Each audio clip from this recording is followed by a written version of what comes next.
ஜல்லிக்கட்டு நடத்த அரசு அனுமதி அளிக்காவிட்டால் காளைகளை விலங்குகள் நல வாரியத்திடம் ஒப்படைக்கப் போவதாக காளை உரிமையாளர்கள் அறிவித்துள்ளனர். வேலூர் மாவட்டம் எருதுவிடும் திருவிழா மற்றும் வீர விளையாட்டு பாதுகாப்பு சங்கம் சார்பில் வாணியம்பாடி அடுத்த கிரிசமுத்திரத்தில் ஆலோசனை கூட்டம் நடைபெற்றது.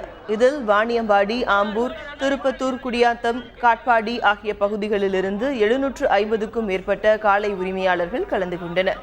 கூட்டத்தில் ஜல்லிக்கட்டு மற்றும் எருதுவிடும் திருவிழா நடத்த தமிழக அரசு அவசர சட்டம் இயற்றி அனுமதிக்க வேண்டும் என்றும், இல்லாவிட்டால் வேலூர் மாவட்டத்தில் உள்ள 1500க்கும் மேற்பட்ட காளைகளை விலங்குகள் நல வாரியத்தில் ஒப்படைப்பது என்பது உள்பட பல்வேறு தீர்மானங்கள் நிறைவேற்றப்பட்டன.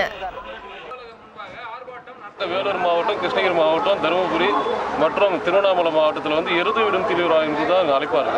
இது தமிழக அரசு தடை பண்ணுறதுனால ரொம்ப வேதனையாக இருக்குது.